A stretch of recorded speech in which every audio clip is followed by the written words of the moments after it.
என்னை ஆட்கொண்டவரும் நான் சேவிக்கிறவருமான ஆண்டவராகிய இயேசு கிறிஸ்துவின் நாமத்தினாலே அன்பினல் வாழ்த்துக்கள். கிறிஸ்து இயேசுக்குள் மிகவும் பிரியமான அன்பு சகோதர சகோதரிகளே, யோவான் எழுதின சுவிசேஷத்தில் 4வது அதிகாரத்தில் 41வது வசனத்தை குறித்து கொண்டு தியானித்து பாருங்கள். அப்பொழுது அவருடைய உபதேசத்தின் நிமித்தம் அநேகர் அவரை விசுவாசித்து என்று சொல்லி எழுதப்பட்டிருக்கிறதை நீங்கள் பார்க்க முடியும். எதனால் அவர்கள் அவரை விசுவாசித்தார்கள்? அற்புத அடையாளங்களை கண்டதினால் அவரை விசுவாசிக்கவில்லை. சமாரியர்களில் ஒரு கூட்டத்தை குறித்து கர்த்தருடைய ஆவியானவர் சுட்டி காட்டுகிறார்.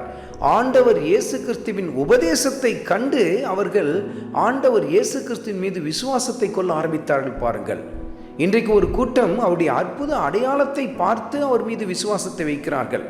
ஆனால் அவர்களையும் விட மிக மேன்மையான மகிமையான ஒரு கூட்டம் யார் தெரியுமா?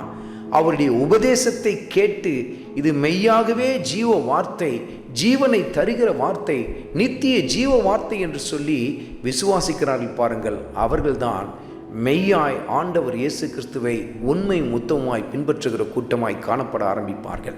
ஏனென்றால் அற்புத அடையாளங்களை கண்டு ஆண்டவரிடத்தில் கடந்து வருகிறவர்கள் மெய்யான மனந்திரும்புதலை பெற்றுக்கொண்டு அவருடைய வார்த்தையில் ஊன்ற கட்டப்பட வேண்டும். இல்லாவிட்டால் அவர்களும் தடுமாற ஏது உண்டாகும். பாருங்கள், ஆனால் அவருடைய உபதேசத்தின் ஆழத்தை கண்டு அந்த ஆச்சரியமான அந்த வார்த்தையை கண்டு அந்த ஜீவ வார்த்தைகளினால் இழுக்கப்படுகிறவர்கள் என்றென்றைக்கும் ஆண்டவருக்குள் நிலைத்து நிற்க ஆரம்பிப்பார்கள். பாருங்கள், கிறிஸ்துவுக்குள் மிகவும் பிரியமான அன்பு சகோதர சகோதரிகளே, நீங்கள் எப்படிப்பட்டவர்களாக இருக்கிறீர்கள் என்பதை நிதானித்து பாருங்கள்.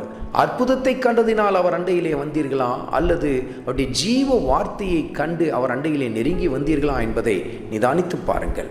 அவருடைய வார்த்தையில் ஊன்ற கட்டப்படுங்கள். ஆண்டவராகிய இயேசு கிறிஸ்துவின் கிருபை உங்கள் அனைவரோடும் கூட இருப்பதாக. ஆமென்.